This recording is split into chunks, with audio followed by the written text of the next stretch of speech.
Hi guys, and welcome to the last lesson in momentum, and this is probably the most important one since this is what gets asked most of the time in your matric paper. So let's jump right in.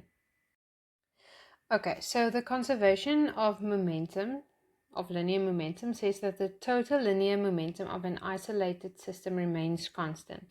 So in other words, the total momentum before is equal to the total momentum after. And then we can expand this to remember. So let's say you have two objects, object A and object B. So the momentum of A plus the momentum of B before the collision or the explosion or whatever is equal to the momentum of object A plus the momentum of object B after the collision.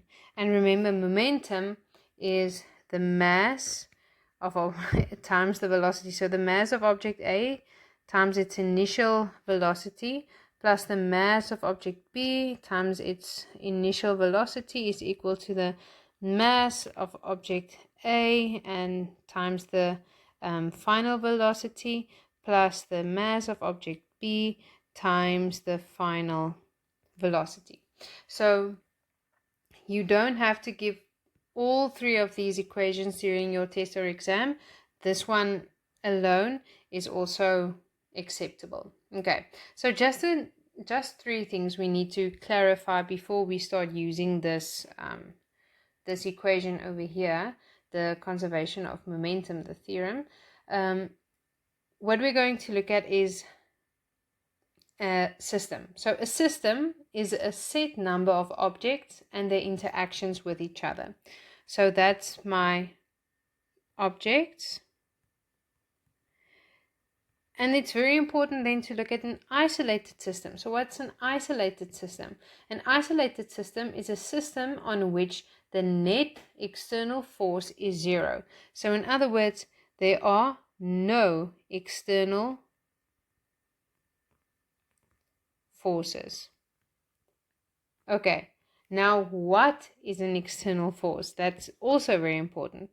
So that's forces outside the system. So in other words, it's things like friction or an applied force or air resistance. Okay, so it's all these. So whenever your clue as to when you can use this theorem is they will say there are no external forces, or they will say friction can be ignored, or something like that. So whenever there isn't friction and there isn't an applied force and a different force than just my two objects acting on each other, then it's an isolated system. So whenever I have an isolated system, I can use the law of the conservation of momentum. So remember, very, very important, they will ask you a lot of the times, one of the questions will be write down or define the law of the conservation of momentum. So whenever they ask you to give the law, the chances are like 90% that you're going to use that law. And when can I use this law? So I know it's for an isolated system, but my common examples of these are collisions, any collision. So where they collide and they move together in the same direction, or when they collide and they rebound, so they come together and then they bounce off each other again. When an object is dropped vertically onto another moving object, any type of collisions where the objects didn't touch each other at the beginning and then there was an interaction. They collided, they touched each other. Okay, and then explosions, any type of explosion. You can think of a spring and the guns and the cannons also as different types of explosions. But yeah, explosions, objects that are held together by a spring and then separated, any, firearms, cannons, explosions like that. So we're going to look at a couple of examples now. Okay, so let's just look at these three types of collisions. So when I have a stationary object and I have one that is moving, and then they move together separately. So remember, together. So remember the equation is ma, the initial velocity of A, plus the mass of B times the initial velocity of B, which is equal to the mass of A and times the final velocity of A plus the mass of B times the final velocity of B. So this is the equation I'm going to refer to with all three examples, and I'm just going to substitute in some values. So remember, when I have a stationary object, this whole thing becomes zero, because the mass times 0 would still be 0. So what happens is this whole term here falls away. So I have the mass of A times the velocity of initial velocity of A, and then this one becomes 0. And then whenever you have two objects that move together after the collision, you can actually just add their masses. So you don't have to. If you don't want to, you can handle them separately and just input the same velocity there. But you can also add their masses together, and you times it by the velocity, the final velocity of each of them after the collision. Okay, now here, when I have two objects moving, remember that when you have to, like we said in the previous video, you have to choose a direction as positive. So in this one, everything moved in the same direction, but now I have separate directions, so I need to pick one. So I'm going to go with right as positive. So whenever an object is moving to the right, the velocity will be positive, but whenever I have an object that moves to the left, the velocity will be negative. So I need to remember that I'm going to keep this equation as is. I'm going to keep it separately, but I need to remember to substitute in my negative values when I input that in my equation. Okay. Now here's one that freaks out a lot of students when I have horizontal and vertical motion. So remember, this is like I let go of a ball and it falls onto a moving object, or there's a stunt man that jumps off a bridge and lands on a truck, something like that. So remember, linear momentum, like we are doing, it says the total linear momentum of an isolated system, the law says linear momentum, means momentum along one axis. So you either work horizontally or vertically. So how do we handle this? And we look at that object, that dropped object, as it has a horizontal velocity of 0, because it isn't moving horizontally. It's moving vertically, but it's not moving horizontally. And my system is a horizontal system, so it has a horizontal velocity of 0. So again, the initial velocity will be 0, which means that this whole term becomes 0. And then after the collision, they move as a unit together. So again, we can add their masses together and just work with their velocity at the end, because remember, they will have the same velocity. They are moving as a unit. Okay, so let's look at different types of explosions. So we have a regular explosion where it's literally an explosion, or a spring that suddenly lets go and the objects move away. We can also think of that as an explosion. And then whenever I shoot a gun or any firearm or a cannon, how do we handle these situations? So remember, like in the previous couple of examples in the collisions, this is your go-to formula. I'm just going to show you what are some common, what is the information, how can we change this formula a bit according to our specific example, and what information is there that they give you but they don't actually give it to you. So, and how I input that into my equation. So for an explosion, remember, again, I have stationary objects. So most of the time in all three examples, you can handle them as you can look at them as a unit. Okay, so you will add their masses together.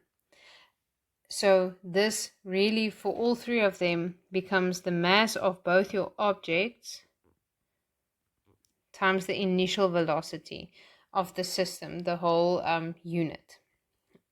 And then you just get this again.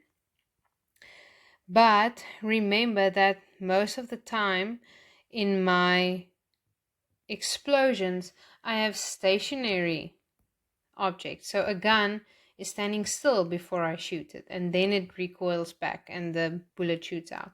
The objects held together by a spring are stationary, and then they shoot in separate directions. An explosion, everything is stationary, and then it shoots. And again, here it's very, very, very important that you look at directions. So the initial momentum of your whole system most of the time for explosions is going to be 0. And if you don't input or choose a direction as positive and give those velocities positive values, and you give your velocities in the opposite direction negative values, this law isn't going to hold up, because the only way for this side to be equal to 0 is if these two have opposite signs. It's -5 plus 5, or 10 plus -10. That's the only way for us to get 0. That doesn't mean the velocities at the end will be the same but in different directions, because it also depends on the mass of the objects. So, but yeah, it's very important in all these examples. Remember, the initial velocity of them is 0. So you can add the masses together, or you can use it separately. It doesn't matter. You don't have to do it like this. You can keep it like this, but both the initial velocities will be 0, which means the momentum at the beginning has to be 0, which means the momentum at the end also has to be 0. And if it won't be 0 if you don't remember to put in your negatives. And the last little nugget I want to leave with you guys is, again, remember Newton 3. Objects that experience the same explosion will experience the same force, just in different directions. And remember, your acceleration, your velocity, and momentum of the object is dependent on the mass of the object. Okay, so like we said here, the velocities can be different because the masses are different, and the velocities at the end of the explosion have a lot to do with the masses. And also the impulse will be the same, just in opposite directions. So remember, if they ask you to calculate the force experienced by either one, or the impulse on either one, it doesn't matter which object you use, the force or the impulse will be the same, but just in opposite direction. So they can ask you for the force experienced by the bullet, but you only have information on the gun. Then you use the information on the gun, and then you just change the direction of the force or impulse. Okay, so let's look at this exam type question. It says that a 2-kilogram block is at rest on a smooth, frictionless horizontal table. So the moment you see the words, or hear the words in this case, frictionless, smooth, then you have to think about this is an isolated system, which means I can use the laws of conservation of momentum. So your mind should immediately be going in that direction. Okay, the length of the block is x. A bullet with a mass of 0.015 kilograms is moving eastwards at 400 meters per second. It strikes the block and passes straight through with a constant acceleration. Refer to the diagram below and ignore any loss of mass of the bullet and the block. And then it says that the bullet emerges from the after the bullet emerges from the block moves eastward at 0.7 meters per second. And then they ask you to calculate the velocity of the bullet after it leaves the block. Okay, so your mind should have gone to isolated system, which means I can use the law of the conservation of momentum. So when I answer this question, that's what I'm going to write. Again, you don't have to write all three of the equations. You can just start with this one. So I'm make it object 1 in this case. You can make it A, you can make it bullet, you can make it capital B for the block and small letter b for the bullet, as you wish. 1